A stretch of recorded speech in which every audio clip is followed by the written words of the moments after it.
A Utah neighborhood reacting to tragedy this morning after the devastating murder of a young girl from West Jordan.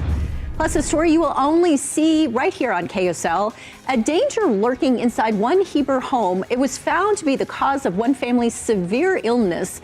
The signs you need to watch for. And storms finally starting to hit parts of Utah, but fresh snow also means an increase in avalanche danger. Live and streaming, this is KSL News Now. Good morning, everyone. Thanks so much for being with us on this Tuesday morning for KSL News Now. I'm Lori Pritchard. Brian Carlson is watching our traffic for us this morning. We got some major wind out there. And speaking of that wind, it's bringing in a storm. Yes, it is. And, we've got snow in the mountains right now, but the snow could make it to the valleys as early as tomorrow. So exciting news here as a new storm barges into the west. You got to get through the wind before you can get to the rain and snow. You'll notice here, vortex lit up from about southern Idaho through the mountains of northern Utah, Beaver Mountain, south and extending into the central Wasatch. It's all snow here east of town, but the Wasatch Front, dry with some wind. I mean, it's nothing much in the valleys. A couple of rain snow showers lingering in the Salt Lake Valley, but generally it's all confined to the mountaintops. You move further south into Utah County, similar deal. Snow showers in the mountains. So if you're driving through any of the passes this morning, plan on some snow showers. Later today, I do think there's a chance for rain snow showers along the Wasatch Front. Now, we do have a conversation about snow for tomorrow. We're going to get to that in just a few minutes. At the wind, and of course the biggest place where we've seen the wind this morning is out in Tooele County. So this spot right here, SR 36, that normal spot you're coming in, trying to hook onto I-80 east to come into Salt Lake City. This has been the windier places here at Lake Point, where you've had I-80s closed going either direction right there, going east and west in Tooele County. And that's closed for semis, other higher cars and trucks. But add that to your normal congestion out here this morning in Tooele County, and you have some kind of dicey conditions, although the weather's not really much of a factor for those morning drive times. Ogden, Tooele, and Provo, once you kind of get out of that area, you're blowing through the wind, things are okay. Lori? All right, Brian, thank you. A West Jordan neighborhood is grieving after a mother and daughter were found dead in a Las Vegas hotel room. Neighbors say they're heartbroken over the loss of a young girl that they watched grow up. News specialist Tyrese Boone is live with how they're honoring her this morning. Tyrese. Good morning, Lori. Neighbors say that street is shaken up by the loss, and now they're hanging blue ribbons all across the neighborhood to honor Addie and show support to her family. And now, as you see, those blue ribbons are hanging all across that neighborhood in West Jordan. Now, neighbors say they were stunned when they learned preteen Addie Smith and her mother, Tanya McGeehan, were found dead Sunday inside of a Las Vegas hotel room. The two had traveled there for what was supposed to be a cheer and dance competition, but investigators say the mother shot her daughter before turning the gun on herself. But here at home, neighbors say they're choosing to focus on remembering Addie, a girl they walked to school every day, often doing cartwheels in the yard and laughing with her friends. It was just absolute shock and disbelief. We want them all to know that we're thinking about them and care for them. We just mourn with them. We're just really sad. We watch the kids walk past our house every day for school. Now, neighbors say these ribbons are a small sign of love for Addie and her family. They tell me her absence is already deeply felt here. And as we cover this topic, if you're going through a crisis or if you know someone else that is going through a crisis, help is always there. You can always call the National Suicide Prevention Hotline at 988 and at any time if you need any help. Reporting live, Tyrese Boone, KSL 5 News. Back to you. And as someone whose life has been touched by suicide, please call that number if you do need help. Also this morning, with fresh snow already falling in some places, it will dramatically increase avalanche danger in the backcountry. The Utah Avalanche Center says it's been an atypical year, which means slides could happen where they've not commonly hit before. Rules in the past don't really apply this winter because it's been so unusual. Avalanche Center hosted a backcountry refresher course last night, and it was completely sold out. The snow that we received 6 weeks ago on the upper elevation, north-facing slopes, that snow has grown weak and sugary. Now we're going to start to stack dense, heavy, wind-driven snow on top of that. That is going to be a dangerous combo in our mountains. They say this is a rare situation this deep into winter, but the season has been less than normal. The Utah Avalanche Center says the bottom line is to know the latest avalanche forecast, have the proper tools to dig yourself out if you get caught in one, and be prepared to cancel your plans if the danger is too high. Deadly avalanches are not uncommon here in the state. Last season, the Utah Avalanche Center reported 5 deaths from the beginning of winter weather in 2024 to the end in March of 2025. That was the highest number since the 2021-22 season, when 7 people lost their lives. UDOT says it's time to brush up on your winter driving skills and make sure you're prepared for emergencies, especially along the Wasatch Back as well as in the canyons. That includes giving yourself plenty of time, slowing down, leaving extra room between you and the other vehicles. And just make sure you've got warm clothes, a phone charger, extra food and water, and a full tank of gas. Each year, we report on several serious crashes, sometimes deadly, especially when a severe storm hits after a period of dry roads. And let's now get back to Matt Johnson and talk about that winter storm. We're excited to see the snow, but we do know it can cause problems. Yes, oh, most definitely. Especially since we just haven't had a ton of valley snow this year. You bring it in all at once, well, it might cause some trouble.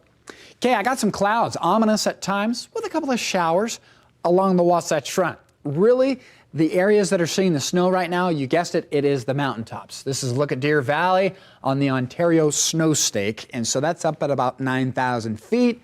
You can see the totals, somewhere around 5 inches if I had to guesstimate there. Looking at the overnight wind gust, though, this has been the big story, folks. It was nasty, and it really kept a lot of us from sleeping deeply. 89-mile-an-hour gusts at the Great Salt Lake Marina there, pushing over to 92 miles an hour for Lake Point. Enoch, 65, 65 again at Stockton, Taylorsville, Riverton, and Milford, all gusting to 60. Even Richfield getting in on the action at 55 last night. That was your peak gust. Okay, snow showers in western Colorado, snow showers in the mountains of Utah. But look at that, off to the west, a couple more rain snow showers headed into the Wasatch. I got a 47 today with rain snow showers. The rest of the state, south of the Wasatch, it's hit and miss today. Coming up in just a few minutes, I have a statewide storm that's headed in for tomorrow, likely bringing accumulating valley snow, Brian. We'll get to those details just ahead. Yeah, today is just the preview. Thank you much there, Matt. So if you take a look at the overall map here for your road traffic, and then you apply our weather guide this morning, you're still seeing areas we have some wind, but there's potential for snow, maybe some slick conditions out there as well. So let me give you a couple comparisons just so you can kind of see what's out there. So we go up the Cottonwood Canyons, big Cottonwood Canyon here this morning. You see the ice and snow on the road. That's why you need chains or four-wheel drive. The traction law is in effect for both Little and Big Cottonwood Canyon. But then you go down to, let's say, our congestion spot through Lehigh, right where it syncs up with Mountain View Corridor. We're trying to get through the Pioneer Crossing area. The roads are dry, but normal congestion still this morning. So roads not really that bad right here, but tomorrow, well, be prepared, Lori. And you'll be watching it for us, Brian. Thank you. Breaking overnight, we're learning the civil rights icon, Baptist minister, and two-time presidential candidate, Reverend Jesse Jackson, has died. In a statement from his family, they say he passed away peacefully, surrounded by his loved ones.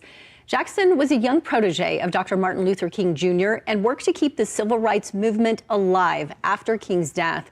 Public observances will be held in Chicago, and future plans for celebration of life events will be announced by the Rainbow Push Coalition. Minnesota investigators say the FBI is now blocking them from accessing case files related to Alex Pretty's shooting death by a federal agent. The Bureau of Criminal Apprehension superintendent said the agency was formally notified that the FBI would not provide local investigators access to information or evidence. It comes a week after federal authorities did agree to a joint investigation with the BCA. The superintendent called the decision unprecedented and concerning.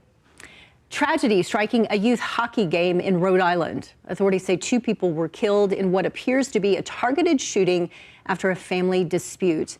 It happened just north of Providence. 3 others were hurt and are in critical condition, and the gunman also dead. Officials say the gunman died of a self-inflicted gunshot wound after firing those shots. Overnight, law enforcement identified the suspect as 57-year-old Robert Dorgan, who also goes by Roberta Esposito. Here at home, we have a health alert to tell you about in Tooele County. The health department there is confirming what appears to be its first case of measles. It says the person is a Stansbury High School student who was exposed in a multi-district school event. Parents and guardians of students involved should have gotten a letter informing them of the possible exposure. This brings Utah's overall number of confirmed cases since 2025 to at least 273. And now a story you will only see right here on KSL. The family of a Heber Valley girl says hidden black mold in their century-old home was making her seriously ill. Melissa Phelps says her 12-year-old daughter was diagnosed with epilepsy before she started having stomach issues, a rash, a fever. When doctors were having a hard time pinning down exactly what was wrong, Phelps brought up the fact that they found evidence of mold while remodeling their home. After looking into that mold, they were told that mitigating the damage would cost more than rebuilding. I said, I don't want to overstep here, but would you let us just tear down your house and build you a new one? The Phelps family home is now rubble, but they hope to rebuild by Christmas. Phelps says ever since that they've left the house, they all have felt remarkably better. Utah is not the only one getting slammed with winter weather right now. The Pacific coast is facing multiple storms, bringing heavy rain and potential flooding. The National Weather Service extended a flash flood warning on Monday for parts of LA County in California amid reports of flash flooding and rock slides, with heavy rain forcing road closures due to mud and debris. Of particular concern is the possibility of debris flow on the burn scars from last year's massive wildfires. And let's bring in Matt Johnson now. Matt, I can only assume that part of that storm that California is getting, we're soon to be getting. Yes, we will. In fact, we've already seen a little bit of it. This is down in southern Utah. Bryce Canyon picking up a few inches of snow, a lot more, though, up at Bryan Head as they sit at higher elevations. You look at the current radar, it's really active in the mountaintops, and a couple of rain snow showers are going to be moving in for the Wasatch Valleys as we head into later today. Now, southern Utah is quiet, and you'll probably stay that way through most of the day. Low pressure off the Pacific Northwest is going to dive in here, and that's going to sweep a nice cold front through tomorrow. For today, scattered snow showers in the mountains, a little something in the valleys, call it a rain snow mix, spotty showers. Western Colorado picking up some beneficial snow, but notice how southern Utah just doesn't pick up that much today. Look at tomorrow. A pretty dynamic cold front, 8 a.m. sweeping through the Wasatch Front, bringing in valley snow and mountain snow that extends across most of the state. One of our first statewide snowstorms. This is nice. Wednesday afternoon, more scattered snow showers all the way down to about the Fillmore area. That starts to clear out. Thursday, we are dry, but by Thursday night into Friday, another storm system barreling into southern Utah. This is how much we could see in the way of totals. Generally, 1 to 3 feet for the higher elevations. Maybe some portions of the cottonwoods could push 40. 1 to 4 in the valleys, 2 to 6 for the benches, Wasatch back, 6 to 12. And for the valleys, I want you to pay attention to the timing. That's tonight through Wednesday, with most of this snow coming down Wednesday morning into Wednesday afternoon. Central Utah, you've got 40s for highs, even some 50s out there in Green River, a little bit breezy in eastern Utah. Some scattered rain snow showers can't be ruled out in central Utah, but really there's not a ton going on today. 46 in West Valley, 48 in Windover. You got a rain snow shower possible today. And of course the Wasatch back, it's going to be all snow. St. George, you've got 54 to 47. Rain shower chances for the next 3 afternoons, with the best chance falling on Wednesday. And you've got a warming trend with drier air over the weekend. Wasatch Front, 47. Rain snow showers today. Snow likely tomorrow, especially in the valleys, 40. A break Thursday, back at it with a storm system possible on Friday with a 35. And snow showers back in that forecast by late week. All right, looking forward to it. Thank you much, Matt. So the weather we've been dealing with so far this morning, with all that wind and possible higher elevation snow, now starting to finally dissipate here this morning. So West Valley City is one spot where things are looking pretty good. Traffic's moving smooth. It's dry out there, no major issues. Then you go up Parley's Canyon. This is near Mountaindale Golf Course. As you can see, even here, the roads, you've got some snow on the side, but the roads still are clear this morning. So if you're headed out the door, you want to make sure, hey, how's the drive times looking here this morning? Ogden, Tooele, Provo, everyone's in the green. It will not be that way tomorrow morning, Lori. right, Brian, thank you. Well, if you happen to be a spontaneous person, you'll appreciate having great people in your life. And for me, just ahead of Valentine's Day, I headed to Tooele County to say, I do. Yeah, it was a very spur-of-the-moment decision. We'd been engaged for almost a year, but on Friday, things went smoothly, all thanks to my dear friend and colleague, John Smith of 103.5 The Arrow, who not only helped me find a photographer last minute, but helped by being a witness for the ceremony. We brought in John this morning because we just wanted to talk a little bit about this because it's a really funny story. It really will, and I love that you put it's all thanks to. Like, I take full credit for Lori getting married over Valentine's Day weekend. Okay, so I woke up Friday morning, not knowing this was gonna happen, go home, and I was talking to my fiance, and we've been planning a wedding, kind of. Yeah. But you know how planning a wedding gets to be. It just gets expensive, and and we have It's people stressful. in different Oh cities. And so finally we just said, let's just do it today. Friday the 13th, why not? The next day is Valentine's Day weekend. So we looked up, and the only place that we could get an appointment to get married was in Tooele at 4 o'clock in the afternoon. By this time it was 11:30, and we're like, we have to go get rings. So that's what we did. We went to City Creek and got our rings. And then after that, I thought, I'd like to have a bouquet of flowers. The day before Valentine's Day is not a good day just to walk into a floral shop and say, I want a bouquet of flowers. But the people at Flower Imagination, there you go. They helped me. Yeah. They said, yes, we're very busy, but we will make you a bouquet. And so I go home with my bouquet, and I'm thinking, I'd really like a photographer. By this time, it's 3 o'clock, we're getting married at 4, and I call you because you are the Duke of Tooele. Self-proclaimed. Yes, self-proclaimed Duke of Tooele. John lives in Tooele, so take it from there. So I live in Stansbury Park, so I have declared myself to be the Duke of Tooele County. Yeah. So I get the call from Lori, and she's like, hey, I need a photographer. And I was like, well, I was like, is this a news thing? Is this like for what? And you're like, oh, I'm getting married today. And I'm like, because I've known you for 8 years, 9 years now. And I'm like, what happened here? Mm-hmm. And then my one deal was like, okay, I'll help you find a photographer, but you have to let me come to the wedding. Which means I got to be the only guest. I was the only one that got an invite. It's true. It's true. But so you found the photographer for me, which I am forever grateful for, because that's really what made it a ceremony for me, was the fact that they took that very seriously. We spent an hour taking photos because the ceremony took I don't even remember the ceremony. It was so quick. It was, Tooele County did such a good job, and it was the officiant. It was her first wedding. The judge. It was her first wedding that she'd ever done, and she was so nervous. She told me afterwards. She's like, I don't remember that. Oh my gosh. Yeah. And then you suddenly needed a witness. Right. So my I got son, to sign the my son wasn't old enough to sign the marriage license, so my daughter signed it because she is 20, and then I'm like, John, you got to sign my marriage license. So you came up and signed it. So now we're inseparable. Yeah, I know. So I'm so grateful to you and your family for showing up and making it a really special day for me. And thank you for finding my photographer. Of course, Alex and Michelle, my neighbors. Yeah, My Life Images. Yeah. That was my photographer. By the way, all told, I spent $680 for that wedding. The flowers, the photographer, and the ceremony. Tell me the rings are not included in that. No, they weren't. Nor were my shoes.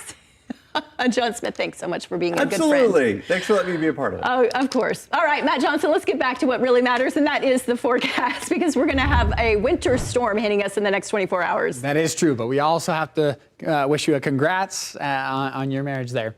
Hey, let's take a look at that rain and snow. Logan, we've got about 3/10 of an inch of water. Some of it rain, some of it snow. City 3/10 in the way of rain. St. George, 1500ths. The snowfall, we're just getting started. Anywhere from 3 to 11 inches, with the big winner being Bryan Head at 11.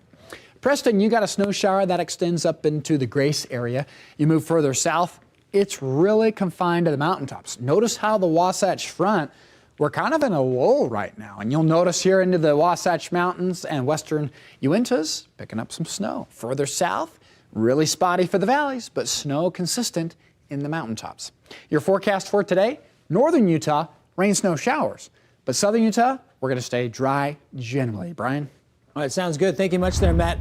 Now, when you say dry generally, that's kind of the situation for, let's say you're coming through the south end of the Salt Lake Valley, but as you can see by our big traffic map here this morning, you apply the weather guide, some places there's potential for snow. You've got some ice, you've got some rain. So let me kind of walk you through who is and who isn't.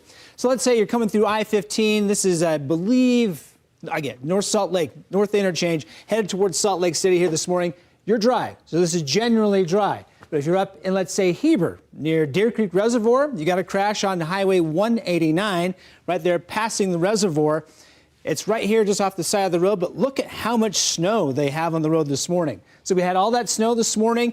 It's still on the ground. It's still causing problems. And this is just a preview for what we expect for tomorrow's morning drive. Lori? Yeah, make sure you join us tomorrow. We will be covering this from beginning to end. We'll have the very latest on the weather and your traffic. Finally, this morning, winners for the 2026 Utah High School Clean Air Marketing Contest have been announced. And their goal was to create PSAs to raise awareness about air pollution in the state. And this is Granger High's Yoslin Zavala's PSA submission, taking the first place prize and a $300 award.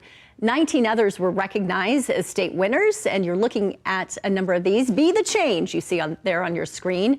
Yoslin and Addie Bell Davis from Ridgeline High School also received special recognition for winning 3 years in a row. Utah State says only one other student has achieved this in the contest's 11-year history. Thanks so much for joining us for this segment of KSL News Now. We leave you with a look of Salt Lake City waking up on this Tuesday, Fat Tuesday morning. Have a great day, everyone.